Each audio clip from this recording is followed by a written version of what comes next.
शिक्कामोर्तब झालं तर इकडे श्रीवर्धनमध्ये देखील आपल्याला आव्हान देण्याची भाषा सुरू आहे. प्रमोद घोसाळकर तयारी करतात. अशा किरकोळ माणसांच्या तयारीच्या बद्दल मला काय बोलायचं नाही. वक्तव्याची दखल घेण्याच्या जे क्षमतेचे नाहीत त्याच्याबद्दल मला काय अवाक्षर त्या ठिकाणी बोलायचं नाही. मी तेच सांगितलं की महाड, पेण, दापोली, अलिबाग या सगळ्या मतदारसंघात युतीचा धर्म पाळून माझ्याकडनं पूर्ण ताकदीने काम त्या ठिकाणी केलं जाईल. शिवाधारमध्ये कोण काय वायफळ बडबड करत असेल तर त्याची नोंद भरत गोगारे किंवा महेंद्र दळवी किंवा तिकडे योगेश कदम घेतील. इंदापूरच्या जागेवरला परत दत्ता भरणे आहे, हर्षवर्धन पाटील परत शरद पवार गटाकडे गेले अशी चर्चा सुरू आहे. तर ह्या चर्चा ह्या हवेतल्या चर्चा आहेत. पक्ष म्हणून सर्वांनी एकत्रित काम करायचं नक्की त्या ठिकाणी झालेलं आहे. अमितभाईंच्या समोरच्या बैठकीमध्ये सुद्धा तेच झालं. भारतीय जनता पक्षाच्या बैठकीमधला तो त्यांचा अजेंडा असेल, त्यांनी त्या ठिकाणी ती चर्चा केलीच असेल.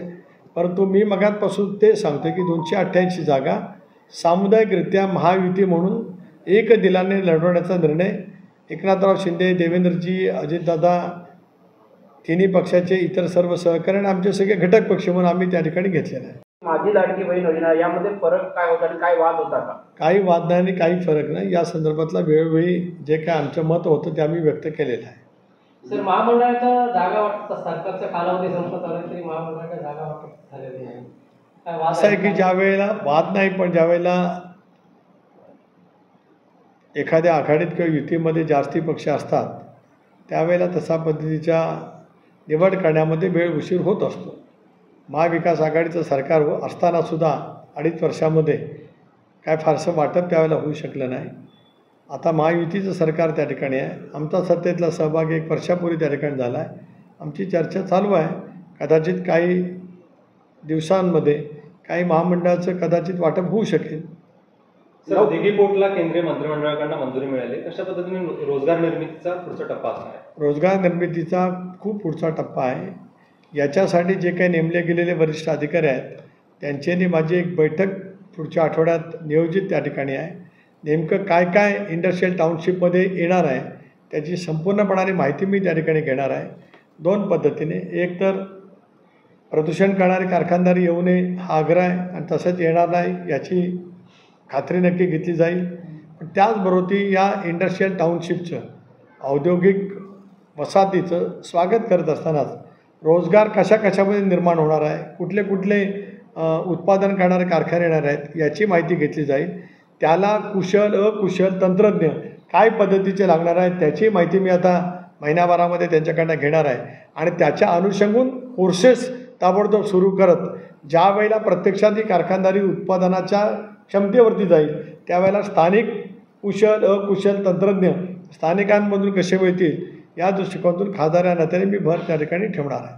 विधानसभेच्या 7 जागा आहेत आणि महाविकास आघाडी आणि महायुतीमध्ये टक्कर होणार आहे. शेतकरी कामगार पक्षाचे जयंत पाटील देखील या निवडणुकीमध्ये आपले उमेदवार शेकापचे उभे करत आहेत. कशा पद्धतीनं फरक पडेल या ठिकाणी निवडणूक? नाही, शेतकरी कामगार पक्ष उमेदवार उभा करणार हे स्वाभाविकच आहे. त्या पक्षाचं या जिल्ह्यामध्ये जे काय आज स्थान आहे ते स्थान आहेच. 2019च्या निवडणुकीमध्ये त्यांना एकही विधानसभेची जागा जिंकता आलेली नाही, वस्तुस्थिती खरी आहे.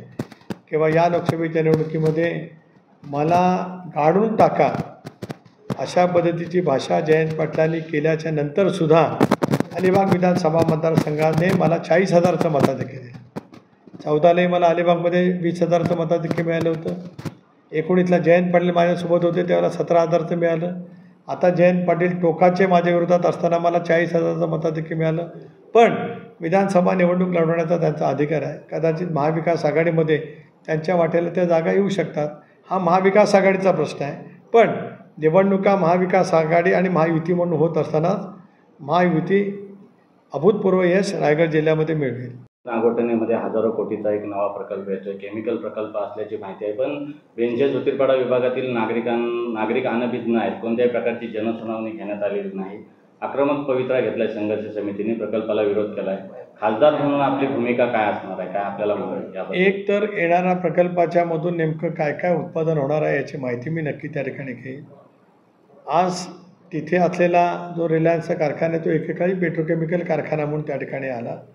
भारत सरकारचा अंगीकृत व्यवसाय म्हणून आला.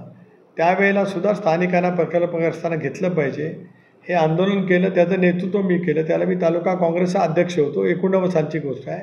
आदरणीय पवारसाहेब त्याला राज्याचे मुख्यमंत्री होते. त्यावेळेला तिथल्या प्रकल्पग्रस्तांना सामावून घेण्यामध्ये मला यश आलं. आत्ताही प्रकल्पग्रस्तांना सामावून घेऊनच किंवा त्यांना विश्वासात घेऊनच प्रदूषण विरहित कारखानदारी असेल तर ती करण्यासाठी माझा हस्तक्षेप नक्की त्या ठिकाणी राहील. शेवटी रोजगाराची निर्मिती करावीच लागेल, पण ती करत असतानाच स्थानिकांचा अधिकार हा अबाधित राहिला पाहिजे. त्यांना त्या ठिकाणी त्यांच्या शैक्षणिक गुणवत्तेवरती स्थान मिळालंच पाहिजे असा खासदार म्हणून सुद्धा माझा आग्रह राहणार आहे. की राष्ट्रवादी काँग्रेस पक्षाचे मंत्री आणि पक्षाचे नेते लक्ष देत नाहीत म्हणून जिल्हाध्यक्ष नाराज आहेत. ते राजीनामा देण्याच्या तयारीत आहेत. काय वस्तुस्थिती आहे? नाही, माझं त्यांच्याशी कोणापैकी बोलणं झालेलं नाही. मी आज काही चॅनलवरती किंवा यूट्यूब चॅनलवरती त्याच्याबद्दलची माहिती पाहिलेली आहे. आपली पत्रकार परिषद संपल्याच्यानंतर मी काही जिल्हाध्यक्षांची समक्ष बोलणार आहे, कारण माझा स्वतःच सगळ्या जिल्हाध्यक्षांची सतत इंटरॅक्शन असतं. एक 15-20 दिवसापूर्वी दादा आणि मी सर्व जिल्हाध्यक्षांजवळ राज्यातल्या झूमच्याद्वारे आम्ही कनेक्ट त्या ठिकाणी झालेलो होतो. जी हेल्पलाईन नवीन आता आपण या योजनेच्या बाबतीमध्ये केले त्या संदर्भामध्ये सुद्धा जिल्हाध्यक्षांची आमचं बोलणं झालं होतं. काही वेगवेगळे कार्यक्रम मी दादांच्या वाढदिवसाच्या निमित्ताने दिले, त्यावेळेला सुद्धा जिल्हाध्यक्षांची इंटरॅक्शन झालं होतं.